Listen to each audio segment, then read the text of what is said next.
Shaykh, can I get the phone holder, please?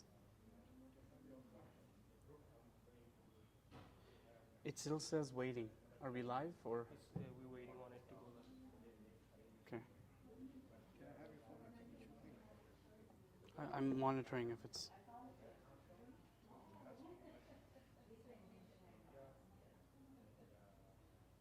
It says waiting. I am live. So there's a reason, right? I had this challenge earlier. Can you go to YouTube? I am on YouTube. You have to refresh.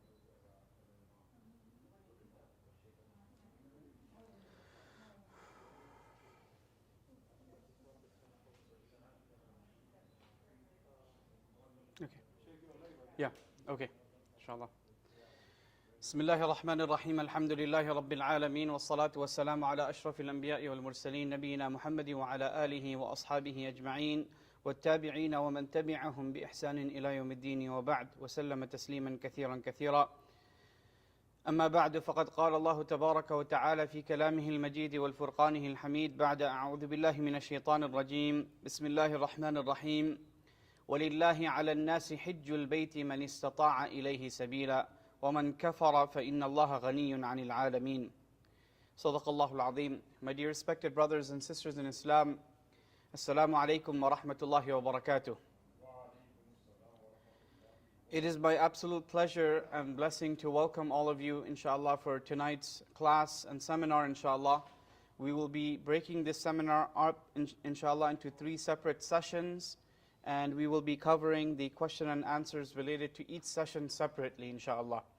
So the request is made, inshallah, that we keep our questions related to that session, and we don't ask anything outside of that session because it will be covered in the next one. If it's not, that's what we have the Q&A session at the end for, inshallah. So without further ado, inshallah, we move into what we have for tonight's agenda, inshallah. The first session will cover the logistics and the preparation that we need to prepare ourselves with, some of the logistics that we need to be aware of before we leave and we depart our homes, inshallah. The second session, inshallah, will be the step-by-step umrah, and the third session will cover the Hajj walkthrough. I had intended to do the ziyarah of Medina as well tonight, but it doesn't seem like we will have the time. So what we'll do is that beyond this Hajj workshop, I will be sending out 2 booklets which are very comprehensive in their nature with regards to the ahkam and the rulings of Hajj. And inshallah, you can view them as well to get more acquainted with the rites of Hajj and what to do and things like that. Those booklets also contain a lot of du'as to be recited, a lot of things that can be, taken benefit from, inshallah. And so please do refer back to those. In addition to that, inshallah, at the end of the session, I also have about 10 ihrams, which I'm going to gift, inshallah, for our Hujjaj that are going this year on behalf of Sarah International Travel. I will, inshallah, be also traveling on behalf of Sarah International Travel for this year's Hajj, leading a group of about 29 people. Inshallah, some of our members, will be there with us, and for the others, inshallah, we hope to see you during the Hajj itself. Having said that, inshallah, let's move on directly into the virtues of Hajj. What is Hajj? Right? If we were to ask ourselves, right, what is this journey that we're undertaking? Sometimes, living out in the West, this journey of Hajj and Umrah is taken very lightly. It's something that is not given the due right that it's supposed to be given, the importance that it's supposed to be given. Hajj and Umrah is literally, journeys that are supposed to be transformative for our spiritual health, for our spiritual, self and iman, right? This is supposed to boost us. This is supposed to bring us closer to Allah subhanahu wa ta'ala. And one of the reasons why Allah subhanahu wa ta'ala has mandated the Hajj only once in a lifetime is that this journey is literally a second opportunity from Allah subhanahu wa ta'ala. It is a second opportunity from Allah subhanahu wa ta'ala for us to be able to return to the way that Allah subhanahu wa ta'ala, brought us into this world. How did Allah subhanahu wa ta'ala bring us into this world? We were born sinless. When we were born as babies, we were sinless. We didn't have any sins upon us. But subhanAllah, throughout our lifetimes, we have accumulated so much of sins, so much of disobedience, so much of things that we have wronged ourselves with. Now, subhanAllah, Allah gives us the opportunity of Hajj. What is this Hajj? That man hajja lillah falam yarfuth walam yafsuq raja'a ka yawmin waladathu ummuh. Whosoever performs Hajj for the pleasure of Allah. Right? This Hajj is not because I had money. It's not because I got a ticket. It's not because I got a visa. It's not because I was able to get a nusuk application completed.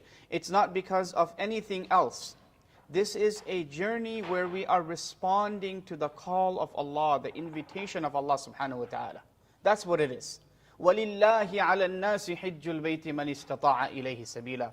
And it is for Allah subhanahu wa ta'ala that we make this Hajj and this Umrah, that we visit His sacred house. It is to gain Allah's love. It is to gain Allah's pleasure. It is to gain the closeness and the qurb of Allah subhanahu wa ta'ala. Nothing else matters. Nothing else matters. No one else matters. Only Allah matters. This is what Hajj is for. That person who does their Hajj in this way, right? This is called a Hajj Mabrur. This is what we are talking about. This is what we are wishing for. This is what we are striving for, a Hajj Mabrur. Right? The person who performs this Hajj Mabrur and they're granted by Allah subhanahu wa ta'ala this Hajj Mabrur, Al-Hajjul Mabrur laysa lahu jaza'un illa al-Jannah. Right? There's no jaza, there's no reward for a person who has gone through Hajj Mabrur except that Allah subhanahu wa ta'ala will grant them paradise. Allah will grant them Jannah. So this is not a matter to take lightly, subhanAllah. Brothers and sisters, there are many people in other countries that have to go through a quota system. And they wait years just to get onto the quota. Years of preparation, years of yearning and want, years where a person is making dua to Allah subhanahu wa ta'ala, a person is doing good deeds, a person is giving charity, a person is earnestly calling to Allah subhanahu wa ta'ala. And then subhanAllah, you have some people that just buy Hajj packages. And subhanAllah, they go over there. And brother, the food is not like this. The room is like this. And the accommodations are like this. The transportation has a problem. This problem, that problem. You know, subhanAllah. So what do you return back with? You only return back with your bag of complaints. The bag of complaints that you took with you and that you accumulated. You know, people do shopping over there. There's also shopping of complaints. You filled your bag with complaints. And guess what leaves your bag at that time? All of the hasanat and the ajr and everything else, they escape. And you fill your bag with complaints and that's what you come back with. We have to understand that this is the journey of a lifetime. This is something serious. This is no joke. This is why the hadith of the Prophet ﷺ literally equates the going to Hajj for the elderly and for the women folk and for those that are weak. The Prophet ﷺ equated it as jihad fi sabilillah. The Prophet ﷺ equated it as jihad fi sabilillah. One of the most meritorious things in our deen is jihad fi sabilillah. And the Hajj and the jihad for the women, for the elderly, right? What is their jihad? Their jihad is to be able to go and perform Hajj correctly. Because it is extremely tough. Hajj is not meant to be easy. If Hajj was easy, then what is the point? Right? This is where a person sacrifices everything for the sake of Allah subhanahu wa ta'ala. A person humbles themselves for the sake of Allah. A person says, Ya Allah, I have nothing. I am nothing. I am coming to you in such a state, my hair is disheveled. My clothes are wrinkly. My body is, it's covered in sweat. It's covered, subhanallah. My nails are growing. My hair, it's all over. I'm not put together, Ya Allah. But this is not a time for me to reflect upon myself and my disposition. My only focus is you, Ya Allah. My only focus is you, Ya Allah. So that mindset needs to be made.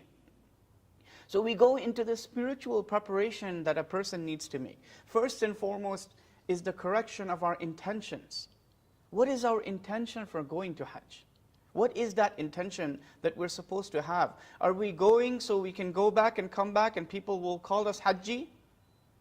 Are we going so that I can say that I'm going for Hajj? Are we going there because, mashallah, Mecca and Medina has a robust, mashallah, shopping malls and other things, and they have like, mashallah, halal food and other things? Are we going for this purpose? What are we going for? Right? What is this? Is it a tourist destination that we're going to? A weekend getaway? Or a place that we're going to for 3 weeks, mashallah, like a cruise, 7-day cruise, 3-week, mashallah, 21-day cruise that we're going to? What is the intention of going to Mecca and Medina?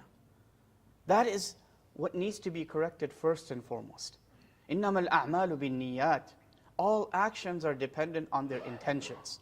So once our niyyah is corrected, we always need to remind ourselves of this niyyah. It's not that, okay, I made my niyyah in the beginning and khalas, that's it. Every time you go through a difficulty, when you experience a difficulty in your airline, in your flight, at the airport, with your luggages, from your commute from Jeddah to Mecca, during the Umrah, it's so tough. There's a crowd. Sisters, inshallah, on this side. There's a huge crowd that is in the mataf, in the mas'a. It's so hot. Every time you go through and you're struggling with a difficulty, guess what? You remind yourself, why am I here? What is my intention? What is my goal? What is my purpose of being here? I'm here for the sake of Allah subhanahu wa ta'ala. That's what I'm here for. So having that correct mindset and remembering that when Allah has called us here, when you call someone to your house, what do you call that person? That person is a guest. That person is a guest in your home. Allah has called us to be His guests. We are Dhuyufur Rahman. We are the guest of Ar-Rahman. We are the guest of Allah subhanahu wa ta'ala. We need to behave according to how a guest behaves. Right? We need to remember who is our host. It's not the Saudi government. It's not Nusuk. It's not, the company that we're traveling with. They're not our hosts. They're just part of the sabab, the means through which we have come here. Our host is Allah subhanahu wa ta'ala. So it's very, very important for a person to develop this. And out of all of this, the struggle that I'm doing, what I'm going through, the hardships that I'm bearing for the sake of Allah subhanahu wa ta'ala, what is my goal? What is my goal at the end of this? The goal should be Al-Hajjul Mabrur. Al-Hajjul Mabrur, because the Prophet ﷺ said, Al-Hajjul Mabrur laysa lahu jaza'un illa al-Jannah. There is no reward for a Hajj Mabrur except for that person. That person will receive Jannah from Allah subhanahu wa ta'ala. But what is a Hajj Mabrur? There are 3 conditions to fulfill for a Hajj Mabrur. Number 1, it is a Hajj which is free from all sins. And it is in full obedience to Allah subhanahu wa ta'ala. So it should not ever cross our minds that if I want to look at somebody that I'm not supposed to look at, if I'm supposed to act in a certain way that I'm not supposed, I need to watch my actions, I need to watch my words, I need to watch every moment of what I'm doing. I need to treasure every moment. Right? So this is number 1 condition of Hajj Mabrur, a Hajj that is free from all sins and it is filled with obedience to Allah subhanahu wa ta'ala. Number 2 is a Hajj that is performed solely for the sake of Allah subhanahu wa ta'ala. Solely for the sake of Allah subhanahu wa ta'ala. And there's no hypocrisy in between. It's not about showing off to others. It's not about, somebody's going to call me a Hajji or somebody's going, it's not about that. It's about Allah subhanahu wa ta'ala. Number 3, a Hajj in which all of the pillars of Hajj, the obligatory actions, the mandatory actions, the sunnah actions, all of it is performed according to the sunnah of the Prophet sallallahu alaihi wasallam. To strive to perform the Hajj as the Prophet sallallahu alaihi wasallam performed it. This is what is known as Al-Hajjul Mabrur. People ask what to pack. People ask what to pack before we go for Hajj. Here's the answer that you have at the bottom. Patience, patience, patience. You pack, if you are going to take 2 luggages with you, then you take 10 bags of patience with you. You take 10 bags of patience with you.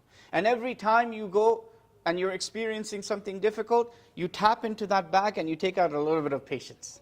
That's what you do. That's how to get through the Hajj itself. From the level of physical ability, how do we prepare? Number 1 is preparing our bodies, making sure that we have a daily regimen of walking. Brothers and sisters, believe you me, one of the, the 10th of Dhul Hijjah, sometimes you have to walk 10 kilometers in 50 degrees Celsius heat, what is 122 degrees Fahrenheit. I'm not kidding. Prepare for the worst, and inshallah, you will find that, everything will go very, very smoothly. But prepare your body. If you need to arm yourself with, taking some boosters, some vaccinations, or whatever the case is, you need to take some, immunity boosters. If you need to take some medication, if you're suffering from something health-wise, take care of it before you go for Hajj. Don't go there and struggle and then be, in tashwish, in doubt whether you're going to be able to make it or not. So many people go, they get sick, they're not able to perform their Hajj. So prepare your body. It's immensely important. Having the right type of shoes for walking, preparing your body, knowing how to acclimate to the heat. If you're a person that gets extremely hot, then how do you need to acclimate yourself to that weather? Whether it's buying some fans, some cooling towels, walking in the heat right now. MashaAllah, in San Antonio, it's pretty hot right now, right? So accustoming yourself to the heat and to walking and to being there, most of the times, maybe inshallah, you will be in air condition. But prepare for the worst. If you prepare for the worst, inshallah, you will be okay. Bi-idhnillahi ta'ala, you'll be okay. Number 2 is before we leave, very, very crucial, very important, seek forgiveness from each and every person. Wallahi, seek forgiveness. If we are seeking the forgiveness from Allah subhanahu wa ta'ala, we cannot have anything. We cannot afford anything to block the forgiveness of Allah subhanahu wa ta'ala reaching us. Call each and every person that you may have wronged. Call each and every person.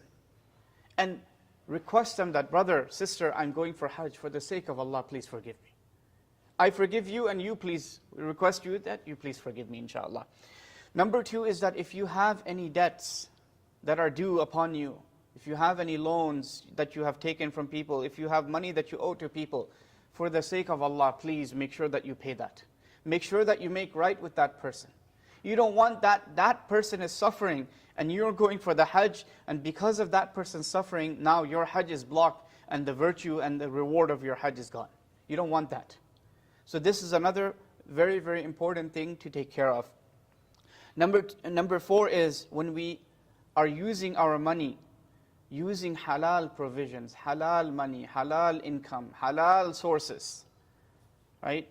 Imagine if the kuffar of Quraysh, when the Kaaba was flooded in their time during the Prophet ﷺ, and they began to rebuild the Kaaba, the kuffar of Quraysh, right? They, ran out of halal money for the Kaaba to be built back to the original size. That's why you have the half wall, you have the Hatim area. This was originally inside of the Kaaba.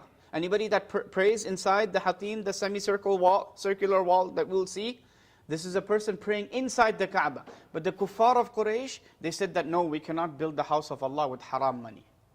Then how can we think about visiting the house of Allah with haram money?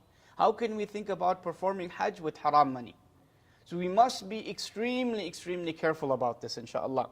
Number 5 is that we complete our wills, our Islamic wills. So many people go, subhanallah, and they don't return. Right? Allah subhanahu wa ta'ala has decreed that they will pass away. And subhanallah, we make that dua. Wallahi, we make that dua. Allahumma rzuqna shahadatan fi sabilik waj'al amwatana fi baladi rasulik. Oh Allah, grant us shahada in your path, and grant our death in the city of your beloved. In Medina Tayyiba, in Makkah Mukarramah, in these blessed lands. So anything can happen. Anything can happen. A person can get sick. I remember there's a friend of mine in Miami. His father went, and this was before the meningitis vaccine was mandatory and all of that stuff. He went and he contracted meningitis. For the next 22 years, he was so bedridden and paralyzed that he could not even speak. So preparing our Islamic will is extremely, extremely important, because you don't know what can happen to you, right? So making sure to put your affairs in order. Packing, very quickly. You should have 2 sets of packing. Number 1 is your suitcase. This is where all of those items are that you cannot travel with in a hand luggage, right? First and foremost, right? So you have your clothing in there, you have your toiletries, anything that is above and beyond 100 milliliters, this is not allowed. Liquid is not allowed, right? So this goes in your hand luggage. Portable battery chargers, something that may potentially explode, right, during midair. This is something that is not allowed in your hand luggage, right? Your trimmers, electric trimmers, and all of that stuff. All of this stuff goes into the hand luggage. Itar, your perfumes, all of that stuff. All of these things go into the suitcases, right?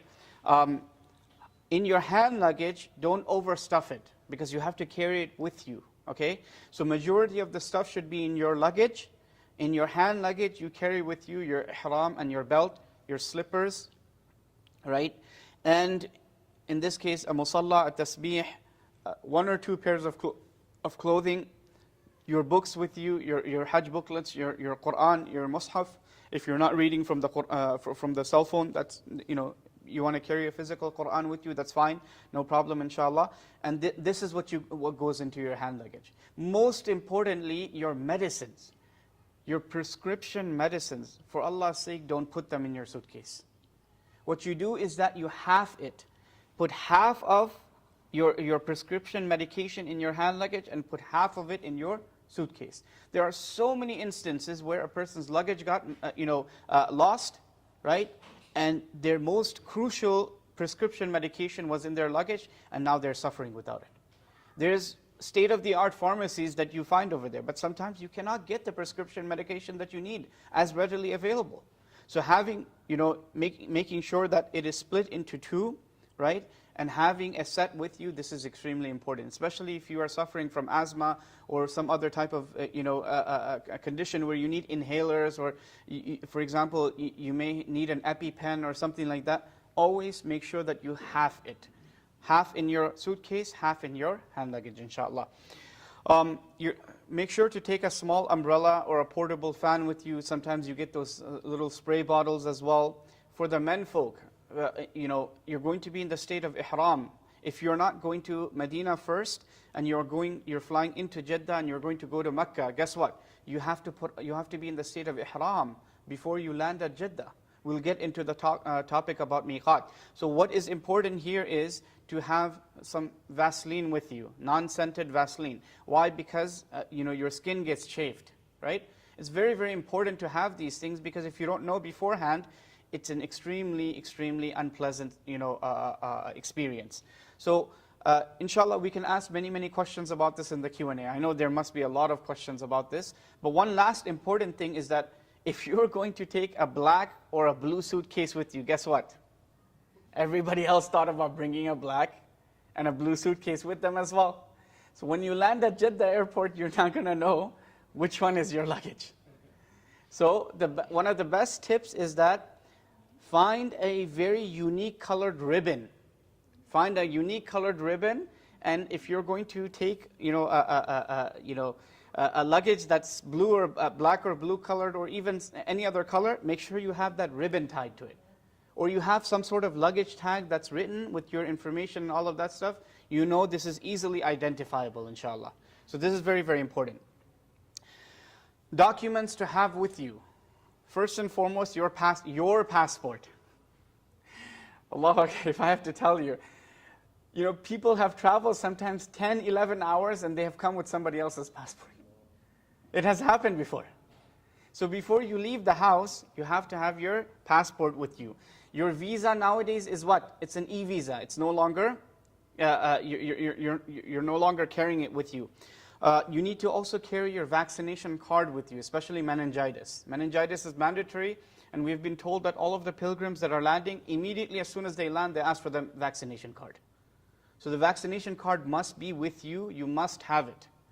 COVID vaccinations and a few, the flu vaccine and others, these are all optional. But what is mandatory is the meningitis one. So please make sure. And the other thing is that I hope that whoever is going this year, you have already taken your meningitis. Because the restriction is that it cannot be less than 10 days. The meningitis vaccine cannot be taken less than 10 days of your arrival to Saudi Arabia. So please make sure of this, inshallah. Carry some cash with you, but not a lot. We don't recommend more than $1,000. You don't need more than $1,000. And even if you're going to, do some shopping and everything, all the major stores, majority of the stores, they all take credit cards and debit cards. So don't worry about it, inshallah. Your e-ticket, make sure to have your phone with you and also print out an e-ticket. Print out an e-ticket. Yes, they can pull up your name and they can pull up your itinerary through your name and all of that stuff, but it's always better to have a paper copy in case that something happens. Your phone dies, your phone breaks. Sometimes your electronic can drop and the screen can shatter. Okay, where's your ticket now? Where's your visa now? Khalas, it's gone. So always print out these copies and take them with you. Don't just depend on electronics, okay? Hotel information. The hotel that you're going to, also print out that information, have a paper copy, right? The Hajj operator information, contact details, all of this stuff should have already been provided to you. I'm going to move past this because the first session is supposed to be ended by 7:25. First 8 items with you. Again, all of these things are available there. They have wonderful pharmacies over there, but it's always easier and cheaper sometimes to carry it with you from here. So you have, for small cuts and bruises and other things, bandages, painkillers, some throat lozenges. You have some allergy medication, right? Antihistamines. Understand that you're going to, majority of the people that go, they get sick. Why? Because you're going from AC to AC to AC to AC. So you're going in the flight, it's pressurized, right? Then you land and immediately the heat hits you. Then you go into the car, there's AC. You come out for salah, it's the hot air. Then you go back into your hotel room, it's AC'd again. So your body is trying to acclimate as much as possible. So you're going to get sick. Expect to get sick. And that's fine. Inshallah, if we get sick, Allah subhanahu wa ta'ala is forgiving our sins. Think of it like that. But it doesn't hurt to be prepared beforehand. So we have these antihistamines, glucose tablets, cough medicine, right? Prescribed medication, extremely, extremely important, right? So these are some of the things, inshallah, that we should have with us. What is the ihram? So very quickly, let's get into this. We have the men's ihram, right, which is 2 pieces of unstitched white clothing, right? We have about 10 ihrams here for the brothers, right, inshallah, which I will gift for those that are going for the Hajj this year. So there's an upper garment and a lower garment, okay? So if it is stitched clothing, then you're not allowed to wear it. If it is unstitched, then this is what the ihram is. So there's no underwear that goes on underneath the ihram, right? It's just 2 pieces of clothing, that's it. You cannot cover your face, you cannot cover your head. Okay, so this is for the men. And for the men folk also, you have to wear the sandals, right? You have to wear the sandals which are basically not, which are exposing the top bone, the top bone. Anything that covers that top bone, according to the Hanafi fiqh, this is something that is not allowed for a person to wear in the ihram.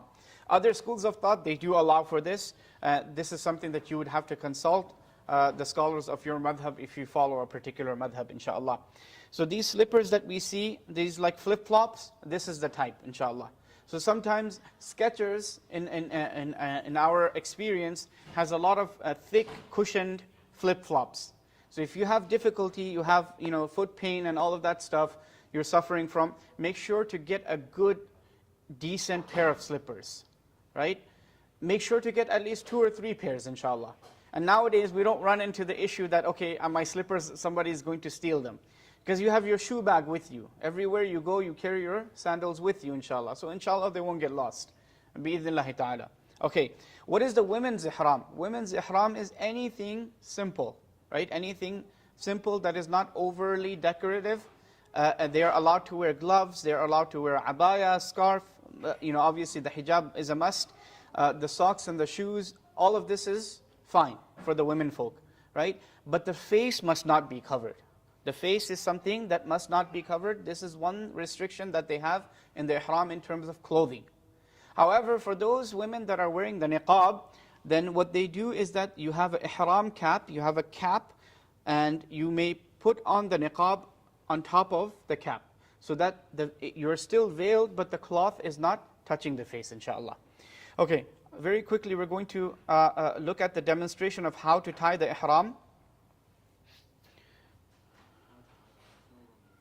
Okay.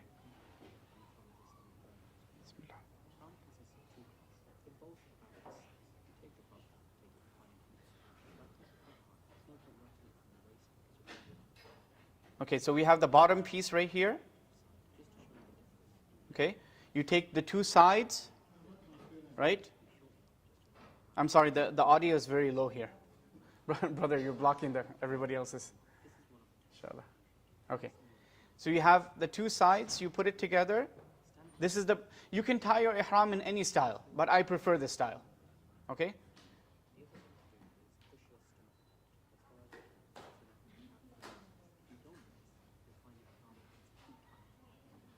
Okay, I'm just going to forward a little bit. Oh, I'm sorry, I missed a crucial part. Okay, so you bring it all the way around and then you fold it.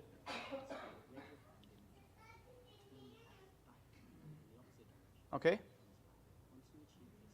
And now you are going to fold it. This is a very strong way of folding it. In this way, the ihram, even if you yank it, it doesn't come off. Okay? It doesn't come off like this. So it's very, very important. Okay, now this is the upper garment. Right? You have one way of doing this. Right? Now, during salah, you can wear it like this. Or you can have one side shorter and the other side longer. The right side longer, left side shorter. Okay? Okay? Make sense?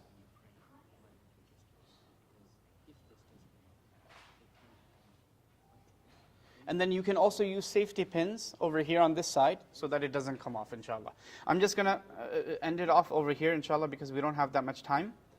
Okay, now we're moving on to the next one. Prohibitions in ihram. Those things that are prohibited in ihram. Number one is committing sins. Obviously, this is a given, that a person should do their best to avoid any sins, which includes lying, backbiting, looking at haram, thinking of haram, whatever the case is. Foul language, fighting, quarreling with people. SubhanAllah, this is so common, we see this. But this just literally takes out everything. It takes away all of the virtue and the benefit. A person is paying thousands, tens of thousands of dollars, and you're going, and SubhanAllah, for 5 minutes of quarreling, you have destroyed your Hajj. How sad is that? Right? Then we have all forms of intimacy with a person's spouse. Please, for the sake of Allah, when you go for Hajj, you are brother and sister. You're no longer husband and wife. Understand this. You are brother and sister in Islam. You are not husband and wife. Right? Because there is a dam that is instituted. If there's any form of intimacy that takes place, you have to pay a penalty for it. And in some cases, you have to actually do a budana if the actual intimate thing takes place. We'll get into that, inshallah. Wearing day-to-day clothes like the jubba, shirt, trousers, t-shirts, hats for the men. Right? Many times we go all the way till Makkah Mukarramah. A person is wearing their ihram. They haven't performed the umrah yet. And guess what? We decided to take rest at night. And the next morning for breakfast, the person came down with pajamas. Do we see this? They're wearing pajamas when they're supposed to be in the state of ihram. Khalas, you've destroyed your ihram. Now you have to give a dam for it. You have to pay a penalty. So no undergarments, no stitched clothing, nothing. We have to be very, very careful about this, inshallah. Using perfumes and fragrances. This is something that is completely mamnu'a in the ihram. Even when we are in the state of ihram and we are walking through the marketplace, we have to be very careful about perfumes touching us. Because now you're in the state of ihram. You have to be very careful about that. Removal of any body hair. People sometimes have this tendency, or if you have a beard, you're constantly trying to comb your beard with your hand, and then some hair comes off. This is, again, something that is not allowed in the state of ihram, to comb, to pluck, trim, or cut any beard hair. Clipping the nails, this is something that is mamnu'a as well. Wearing footwear that covers the shoelace area. Again, it's covering the top bone area, according to the Hanafi madhab, and this is why this is not allowed. For a male to cover the head with something touching the head. Sometimes when a person goes to sleep, now they just want to cover their head. Right? If you're consciously doing it, this is something that goes against the ihram. It is a prohibition in ihram. You cannot cover your face and you cannot cover your head. Okay? For the female to let a cloth cover her face in a manner that it is touching her face. This is also a prohibition in the ihram. to hunt or to help in hunting. Right? You might think that how is this applicable in today's times? You have to remember that Mecca was not as developed. Before, people used to come all the way. They used to travel by foot. They used to travel on, with animals and other things. Now, so in the state of ihram, there's no hunting that's allowed. You have to bring your livestock with you. You have to bring your food with you. There's no hunting, especially in the precincts of the haram. To kill lice or any other insects, except where there is genuine harm perceived. Like, for example, snakes, scorpions, other type of insects that can, maybe fire ants, or maybe you're in Muzdalifah, right? And there's like fire ants there, something that's like extremely harmful. Then in that case, you can get rid of them, inshallah. Permissibility in ihram, having a shower for purification or for coolness. You can take off your ihram and take a shower, but be very careful not to remove any soap, any hair. Be very careful about that. You have to use unscented soap. You don't have to use soap, but if you want to use soap, it has to be unscented, right? However, don't go overboard in using that soap, because the idea is for you to remain in the natural state of your body. That's what the ihram demands from us, the natural state of the body. To take injections, this is okay, no problem. Any type of injections, apply any type of bandages, to wear sunglasses, glasses, or a watch, to change a diaper, right? You can do that as well. If you're traveling with children, no problem. Or maybe if you're traveling with adults that actually need that, whatever the case is. To use a miswak. So a lot of people ask about unscented toothpaste. Now, unscented toothpaste, one of the things about this is that many times there is fragrance-free, or they say unscented or flavorless. There's a lot of companies that advertise something, but when the product actually comes, it's not unscented. It's not fragrance-free. It's not, tasteless. So this becomes a problem. So it's better to just use a miswak, inshallah, in this case. Or use a toothbrush without any toothpaste. The same way that you would do when you are fasting, right? It is permissible to wrap yourself in a blanket, but you cannot cover your face, you cannot cover your head. To wear a belt, right? The ihram belt that we wear, a person stores their money, their essential things, your phone or whatever the case is, your documents, no problem, inshallah, you can wear that in the state of ihram. To kill scorpions, snakes, mosquitoes, wasps, flies, these are causing nuqsan to you, they're causing harm to you. So in this case, no problem, you can do this in the state of ihram. Before the state of ihram, before entering into ihram, it is sunnah to take a shower, right? And to also apply perfume. It is mustahab to trim your mustache, to remove, the pubic hair, to clip your nails, and to apply perfume. Many times people, they're like, oh, ihram, perfume. No. Ihram is not, and remember this statement, ihram is not just a piece of cloth. Ihram is a state. Before you enter into the state of ihram, you're allowed to do anything and everything. Once you enter into the state of ihram, that's when all of the restrictions of the ihram will apply. When to get into the ihram, right? Before you cross the miqat, the boundary. The miqat is the boundary around the haram itself, right? Any pilgrim that's coming to the haram, they have to be in the state of ihram, right? This means that you have to wear the ihram clothing and you have to make the intention for the ihram, okay? So we have 5 miqat, as you can see over there. Right? And please, I hope you guys are taking notes, inshallah, especially those that are going in Hajj. The miqat for the people in the West, like us, is Juhfa, right? It is number 5. So this miqat is actually before Jeddah, which means that if you land in Jeddah airport and you're not in the state of ihram, there's a big problem now. So the pilot will announce 10 minutes before crossing the miqat that we're about to cross the miqat, that you need to be in the state of ihram. When does a person enter into the state of ihram? We will get into that. But remember this, ihram, the state of ihram starts with the talbiyah. Labbaik Allahumma labbaik. It starts with the talbiyah, okay? It doesn't start before that. So number 1, make intention for the umrah, wear your ihram clothing, and recite the talbiyah. These are the 3 things that you have to do before you cross the miqat. How do you enter into the state of ihram? Number 1, you have to have the niyyah. Allahumma inni uridu al-umrata fayassirha li wa taqabbalha minni. Oh Allah, I make intention for the umrah, make it easy for me and accept it from me, right? That's a niyyah, that's the intention. So what do? First and foremost, you pray 2 rak'ahs of ihram. right? Two rak'ahs of nafil for the ihram, right? And you recite Surah Al-Kafirun in the first rak'ah, right? قُلْ يَا أَيُّهَا الْكَافِرُونَ. And second rak'ah, you recite قُلْ هُوَ اللَّهُ أَحَدٌ. Afterwards, you sit down, and that's when you make your niyyah. You make this intention. Allahumma inni uridu al-umrata fayassirha li wa taqabbalha minni. This is for a person that's going directly to Mecca first. If you're going to Medina first, do you need to do this? No, you don't need to do this. You're only going to do this when you're crossing the miqat of Dhul Hulayfa, right? Again, the announcements will be made. Your tour guide or whatever the case is will tell you, inshallah, that you need to be in the state of ihram. At that time, inshallah, you pray your 2 rakahs, you make your intention, and then after that, you say labbaik Allahumma labbaik. Now when you say labbaik Allahumma labbaik, labbaik la sharika laka labbaik, innal hamda wan ni'mata laka wal mulk la sharika lak. I'm sure everybody knows this by now. This is now when you are in the state of ihram. Make sense? Inshallah. Let's move on. Alhamdulillah, we finished it with 3 minutes extra.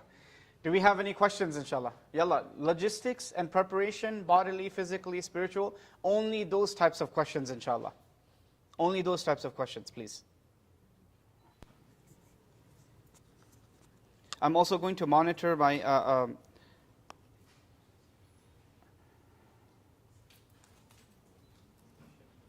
yes.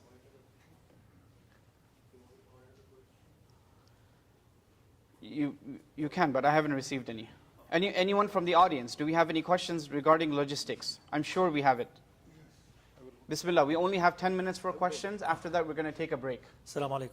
Yes. So when you go with your spouse, is it recommended that you stay in different rooms, or how's that You work? don't have to stay in different rooms. Just remind yourself, I'm here for Hajj. What's the norm? Is it they stay in the same room? Ittaqillah, I'm here for Hajj. Okay. I'm kidding, inshallah. Sallah. Assalamu alaikum. When we are like going to Makkah first and we do perform our Umrah, our Mullim told us that you can take off ihram because we are reaching there a few days earlier. So then do we go out again to the Miqat and then wear the ihram again? No. So I will answer that question, inshallah, in the next segment, because the next segment is about Umrah. Okay? Inshallah. But great question. Jazakallah khair. Thank you. Assalamu alaikum. You mentioned about the meningitis vaccination, prerequisite of 10 days before entering Yes. Haram. Landing in Saudi Arabia. Landing in Saudi Arabia. What if Yes. someone isn't compliant to it? Is there a way to make up for this? Or does a prior meningitis vaccination suffices? So there's 2 types of meningitis vaccinations. I believe the quadruple one lasts up to 5 years. So Okay. within 5 years, if you've taken it, you're good to go. Okay. And there's another one that is the non-quadruple one, that's for 3 years. So if Okay. you've taken it within 3 years, you're fine, you're good to Okay. go, inshallah. Yeah. Perfect. Thank you. Yes, doctor. What happens to somebody who has contraindication to meningitis? Or vaccine? I think they need to have at least like some sort of note from the doctor or something, some type of restrict. I'm not sure exactly. We need to find out, That's inshallah. Yeah. correct. I think brother had a question here. Flying from Dubai to Jeddah first, and then going to Medina. So my ihram will be. Yeah, you don't have to be in the Right. state of ihram. Right. Yeah, if you're landing in Jeddah and you're going direct to Medina, Right. no problem. You don't have to be. Okay, Yeah, inshallah, you don't have to be in the state of ihram. Yes. It can cover this side, You cannot. So nail. anything of the top bone, right? The top bone, you cannot cover it. Oh. So that's why the flip-flops, that's why we recommend everybody wear the flip-flops type of sandals. Only when you're in the state of ihram. When you're out of the state of ihram, you can wear normal shoes, no problem. Okay. Okay? Inshallah. Any questions from the sisters? Okay, we're coming, inshallah. But the problem is that you have to walk too much while you are in the Hajj Ram, right? So can we wear something which is not the flip-flop, but it is covering your toe and your heel, but not the top bone? As long as it's not covering the top bone, you're good to go. You should be fine. So if what you is the have definition? if you have a specific type of footwear, you should always consult the scholar, inshallah. What is the definition of top bone? The top bone is, can I? Yes, yes, that's the top one, yes. Oh, so behind the ankle, not the ankle, the In toe. front of the ankle, yes, Okay. the top bone that comes Okay, in, yes. thank you. Yes. Inshallah.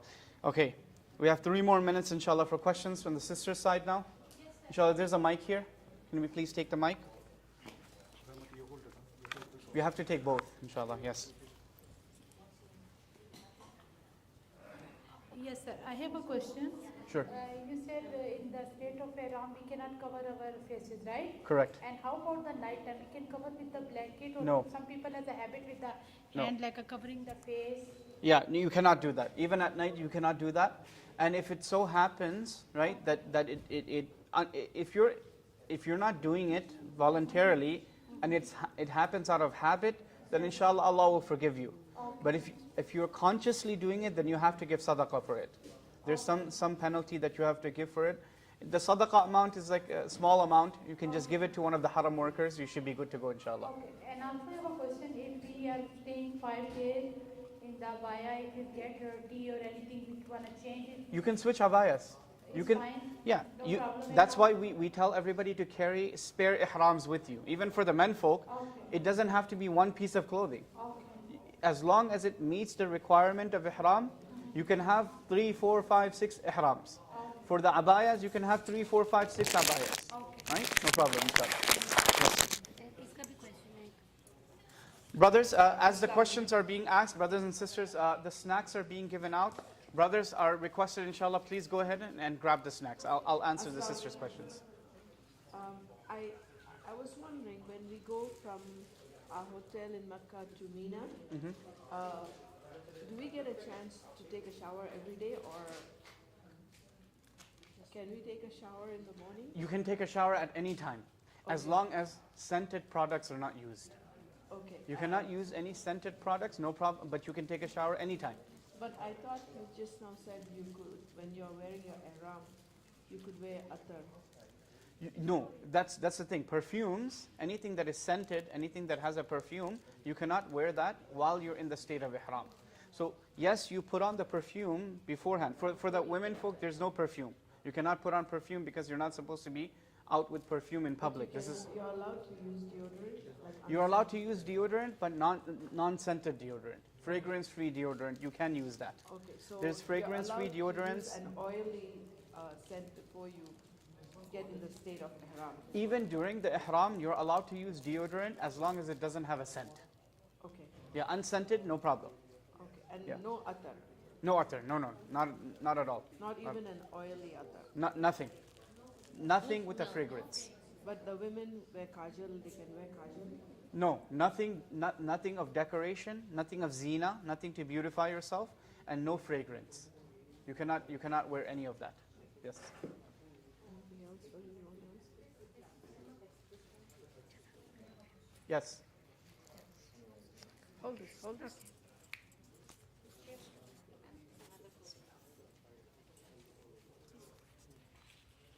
You said for the men that they can't comb their hair and like pluck hair out. For the women, if we brush our hair and hair comes loose. Same thing. You cannot. Okay. You cannot do that. That's the thing, that if you cannot comb your hair in the state of ihram, because there's a danger of plucking hair out, and that's something that's against the ihram. You cannot do. Yeah. So what you can do is, in order to basically cool your body down, or like kind of just get out of that state, you can take a shower, right? You can just put water on it, the way that it naturally comes down, no problem. But you cannot take a comb and actually comb your hair. You cannot do that. Same way you cannot clip your nails.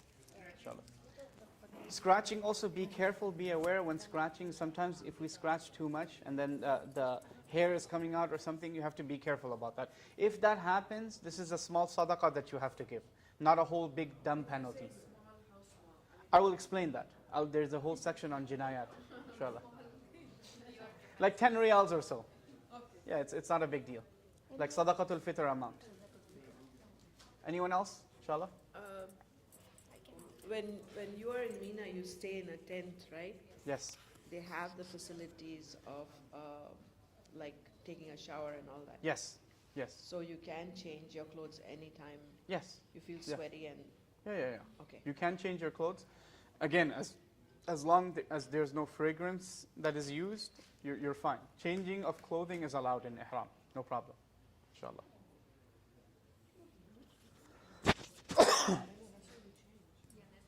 Seven, we have break until now. So we have a break, a scheduled break until now, inshallah. 7:45, we're coming back for session number 2, inshallah. Is there any more questions regarding logistics and preparation? Anyone has any type of medicines or anything else? Okay, inshallah. If you do have the questions, you may text them to this number. Yes, you may text them to this number, okay? 210-791-2510, inshallah, 2510. Jazakumullah khairan.